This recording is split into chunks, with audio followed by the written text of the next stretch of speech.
రఘురామకృష్ణరాజు గారు, మీకు ఢిల్లీ రాజకీయాలు బాగున్నాయా, స్టేట్ రాజకీయాలు బాగున్నాయా? ఢిల్లీ. స్టేట్ ఎందుకు నచ్చలేదు?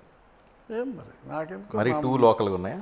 నా మైండ్ సెట్కి అంటే బలవంతంగా ఢిల్లీ అక్లమటైజ్ చేశాడు జగన్మోహన్ రెడ్డి నన్ను. అక్కడి నుంచి ఇక్కడికి రానివ్వకుండా రకరకాల కేసులు పెట్టి వస్తానన్నప్పుడల్లా అలవాటైపోయింది. ఢిల్లీలో అంటే ఆల్మోస్ట్ మిస్ అవుతున్నారా ఢిల్లీ? డెఫినెట్గా మిస్ అవుతున్నా. But that doesn't mean I'm disliking my present assignment. ఇది వారానికి 5 రోజులు నేను కాన్స్టిట్యున్సీలోనే ఉంటున్నాను నిరంతరం. మీరు ఇప్పుడు కాన్స్టిట్యున్సీలో ఎక్కువ ఉండొద్దని అడుగుతారేమో మీరు చేస్తున్న ఇవన్నీ చూసిన తర్వాత. నువ్వు హైదరాబాద్ ఢిల్లీలో ఉండనంటారేమో.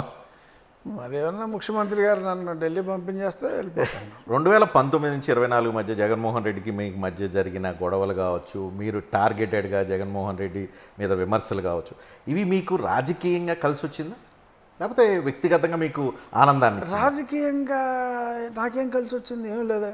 ఏం లేదా? లేదు. రాజకీయంగా నేను చాలా నష్టపోయా. ఒక ఎంపీగా ఉండి నేను నా కాన్స్టిట్యున్సీకి వెళ్ళలేకపోయా. అక్కడ నేను బీజేపీ నాకున్న సాన్నిహిత్యంతో నేనేదో ఒక చైర్మన్షిప్, జనరల్గా ఫస్ట్ టైం ఎంపీకి ఎవరు నాకు ఇచ్చారు. అది కూడా మంచి కమిటీ ఇచ్చారు, సబార్డినేట్ లెజిస్లేషను ఎక్సలెంట్గా చేశాను. అది పీకి దాకా ఊరుకోలేదు వీళ్ళు.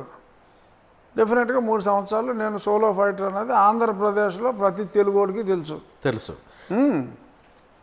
అంటే పొలిటికల్గా మీకు ఏమైనా అడ్వాంటేజ్ అయిందంటే చెప్తున్నా. 18 రోజుల ముందు వరకు నాకు ఎంపీ సీట్ ముందే లేదు పొమ్మన్నారు. ఎమ్మెల్యే సీట్ వస్తుందో లేదో కూడా 18 రోజుల ముందు వరకు నాకు తెలియదు. నాకు రాజకీయంగా ఏమి లబ్ధి? అదే నేను అడగదలుచుకున్నాను. మీకు ఎన్నికలకు ముందు వరకు మీకు ఇచ్చిన ఎలివేషన్స్ కానీ, మీకు ఇచ్చిన పాపులారిటీ కానీ, మీకు వచ్చిన రిసెప్షన్ కానీ, ఇవన్నీ చూసి మీరు ఎక్కడో ఉంటారనుకున్నారు.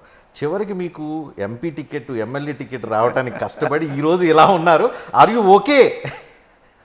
స్టిల్ నేను ఎందుకు ఓకే అని నేను మనస్ఫూర్తిగా చెప్పానంటే, ఐ బిలీవ్ ఇన్ ఫేట్ అండి. విధిని నమ్ముతా, వెంకటేశ్వరని నమ్ముతాను, విధిని నమ్ముతాను. ఐ టేక్ ఎవ్రీథింగ్ ఇది ఇంతేరా, మనుషుల నైజం ఇంతే అని దాంతో దాన్ని నేను నమ్మాను కాబట్టి yes, I don't take it serious. This is human nature. Whatever we deserve. స్థితప్రజ్ఞత వచ్చింది. స్థితప్రజ్ఞత అనేది నాకు యాక్చువల్గా చిన్నప్పటి నుంచి ఉంది, కొంచెం ఎక్కువైంది. రియలైజేషన్ వచ్చింది. That is realisation. Use and throw అనేది పాలిటిక్స్లో కామన్ అనేది. ఇక్కడ నన్ను యూజ్ చేసుకున్నారా, త్రో చేశారా అంటే నేను ఒకటి హానెస్ట్గా గుండెల మీద చేతులు వేసుకుని చెప్తారు రజనీకాంత్ గారు, ఎవరో నాకేదో కిరీటం పెడతారని నేను జగన్మోహన్ రెడ్డితో గొడవ పెట్టుకోవాలా. లాస్ట్ 1.5 year 2 yearsలో కొంచెం ఎస్ జనాల్లోకి మనం మాట్లాడింది వెళ్ళింది. లేకపోతే నా రచ్చబండకి అంత వ్యూవర్షిప్ ఉండదు. Everyday average all formats 1.2 1.3 million. I use to get the report A formats అంత వెళ్ళిందని ఉండేది. Okay, slowly it is reaching the people. ఎందుకంటే నేను సోలో స్పీకర్ని కదా, ఇంకెవరు లేడు కదా మాట్లాడిన వాళ్ళు, ఒక్కరు కూడా లేడు. అది బహిరంగ రహస్యం. నేనేదో సిగ్గుపడి నేను చెప్పకపోయినా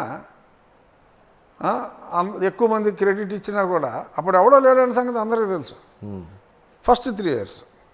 సో దానివలన నాకు పొలిటికల్గా కలిసి వచ్చింది ఏమీ లేదు. నన్ను చూసి రాజకీయంగా జడుచుకున్న వాళ్ళే తప్ప నాకు లాస్ట్ మినిట్లో ఓకే చంద్రబాబు నాయుడు గారు నాకు సీట్ ఇచ్చారు, ఆయనే ఇచ్చారు, అది కాదనలేని సత్యం. బట్ 174వ సీట్ నాది, 175వ సీటు చింతమనేని ప్రభాకర్. ఫీల్ అవుతున్నారు మిత్రుడు. ఫీల్ అవటం కాదు, 74వ సీటు మీకు దక్కిందని ఏమన్నా ఫీల్ అవుతున్నారు? ఫీల్ అవటం కాదు, నేను జీవితం గురించి చెప్తున్నా అన్నా. ఇప్పుడు డిబేట్ చివరికి వచ్చింది వైరాగ్యం చెప్తున్నా. కోపము, ఆవేశము, అయిపోయి వానప్రస్థంలో ఉన్నాం. సో తర్వాత చిల్లుంది, అయిపోలా. ఇదేంటంటే సో దిస్ ఈజ్ లైఫ్.